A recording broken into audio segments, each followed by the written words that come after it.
اور انوکھے مہینے کے پہلے 10 دن 10 راتیں بہت حیرت انگیز، اتنی حیرت انگیز کہ آپ سوچ نہیں سکتے۔ احادیث میں حضور سرور کونین صلی اللہ تعالی علیہ وسلم نے اس کے بارے میں بہت چیزیں فرمائی ہیں۔ اس پہلے عشرے میں، ذی الحج کے پہلے عشرے میں، جس کی قسمیں ہیں، جو چاہے روزے رکھے، نفلی ہیں، اگر نہیں رکھ سکتا اس نہ رکھنے کا بھی اللہ کے ہاں حسرت کا بھی ثواب ہے، حسرت کا بھی ثواب ہے کہ اللہ میں روزہ نہیں رکھ سکا، اس کا بھی ثواب ہے۔ میں آج آپ کو بتاتا ہوں۔ ابو ہریرہ فرماتے ہیں آقا سرور کونین صلی اللہ علیہ وسلم نے فرمایا، جو 9 ذی الحج کا روزہ رکھتا ہے، اللہ اس کو مسلمانوں میں سے اس دن جتنے روزے دار ہوں گے یا بے روزے دار ہوں گے اس کے مطابق ثواب دے گا۔ یا روزے دار ہوں گے یا بے روزے دار ہوں گے اس کے مطابق اللہ پاک ان کو ثواب عطا فرماتے ہیں۔ اور اگلا فائدہ سنیں، 70,000 فرشتے میدان قیامت تک اس کی ہمراہی میں جائیں گے، اکیلا نہیں جائے گا۔ جو 9 ذی الحج کا روزہ رکھے گا،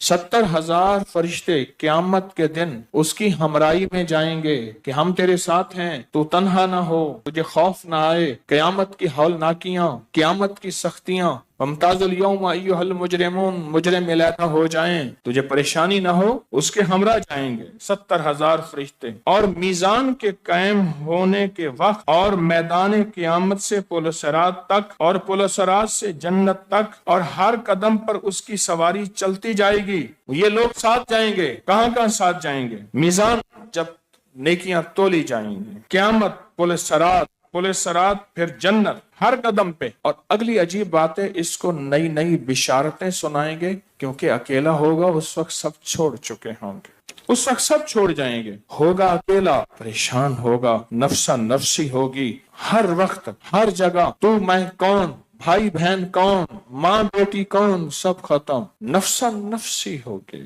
اس نفسا نفسی کے لمحات میں یہ شخص کیسے جائے گا؟ 70,000 فرشتے اس کے ساتھ ہوں گے اور قدم قدم پہ نئی خوشخبریاں سنائیں گے۔ دنیا حیران ہوگی، یہ ہے کون، یہ کیا ہے؟ فرمایا یہ وہ ہے جس نے 9 ذی الحج کا روزہ رکھا، 9 ذی الحج کا روزہ رکھا، یہ وہ ہے۔ اور فرمایا، آپ نے فرمایا جو 9 ذی الحج کا روزہ رکھتا ہے، یہ اس کو پھر کیا؟ نئی فرشتے بشارتیں سنائیں۔ اللہ اکبر، انوکھا مہینہ۔ آقا نے فرمایا کہ جنت میں، بے شک جنت میں موتی کے، یاقوت کے، زبرجد سونے اور چاندی کے محل ہیں۔ عائشہ نے پوچھا یا رسول اللہ صلی اللہ علیہ وسلم کس کے لیے؟